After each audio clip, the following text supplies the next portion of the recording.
തന്തയില്ലായ്മ തരം എന്നല്ലാതെ പിന്നെ എന്താ ഇതിനെ പറയാം. കഴിഞ്ഞ ദിവസം കലൂർ എക്സിബിഷന് പോയപ്പോൾ ഞാൻ വാങ്ങിച്ചൊരു പ്രൊഡക്റ്റാണ്.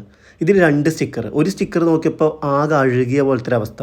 ഞാൻ അവരുമായിട്ട് കോൺടാക്ട് ചെയ്തപ്പോൾ അവരെന്നോട് പറഞ്ഞത് ചിലപ്പോൾ ടെസ്റ്റർ പീസിൽ നിങ്ങൾക്ക് ഫില്ല് ചെയ്ത് തന്നതായിരിക്കുന്നു. ഇങ്ങനെയൊക്കെ നമ്മളൊരു പൈസ കൊടുത്തൊരു പ്രൊഡക്റ്റ് വാങ്ങുമ്പോൾ ഇവർ പുതിയ പ്രൊഡക്റ്റ് തരിക എന്നുള്ളത് അവരെ ഉത്തരവാദിത്തമല്ലേ. എന്നിട്ട് അവർ തന്ന മറുപടി ഇങ്ങളൊന്ന് കേട്ട് നോക്ക്.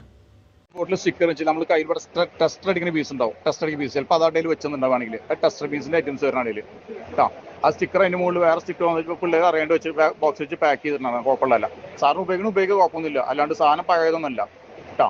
ഇനിയിപ്പോൾ സാറിന് അത് ബുദ്ധിമുട്ടോ കാര്യങ്ങളാണെങ്കിൽ കനീൻ്റെ ക്യാഷ് റീഫണ്ട് ചെയ്തിട്ട് കുഴപ്പമുള്ള അല്ല. നിങ്ങൾ ആ സാധനം എടുത്ത് ഉപയോഗിക്കാണ്ട് നേരെ എന്ത് ചെയ്യുക, അടുത്തുള്ള പള്ളിയിലെ വായനശാല കൊണ്ടുവച്ച് കൊടുക്കുക സാധനം. അത്ര ആവശ്യമുള്ളൂ നമുക്ക്. സാറ് ക്രിസ്ത്യാനാണ് ക്രിസ്ത്യൻ പള്ളിയിൽ കൊണ്ടുവച്ചോ, മറ്റേ ഹിന്ദുസ് എല്ലാം വായനശാലയിലോ അപ്പോൾ മുസ്ലിമാണ് പള്ളിയിലെ കൊണ്ടുവച്ചോ കുഴപ്പമുള്ളതല്ല കേട്ടോ. ഇനി സാറ് വേണമെങ്കിൽ റീഫണ്ട് ചെയ്ത ക്യാഷ്. ഓക്കെ. ഞാൻ ഇവരായിട്ട് കോൺടാക്ട് ചെയ്തത് എനിക്ക് പൈസയ്ക്ക് വേണ്ടിയിട്ടല്ല.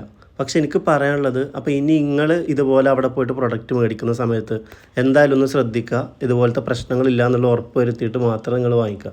അല്ലെങ്കിൽ നിങ്ങളത് വാങ്ങിച്ചു കഴിഞ്ഞാൽ പിന്നെ നിങ്ങൾ വല്ല വായനശാലയിലോ പള്ളിയിലോ അല്ലെങ്കിൽ അമ്പലത്തിലോ എവിടെയെങ്കിലുമൊക്കെ കൊണ്ടുപോയി വെക്കേണ്ടി വരും.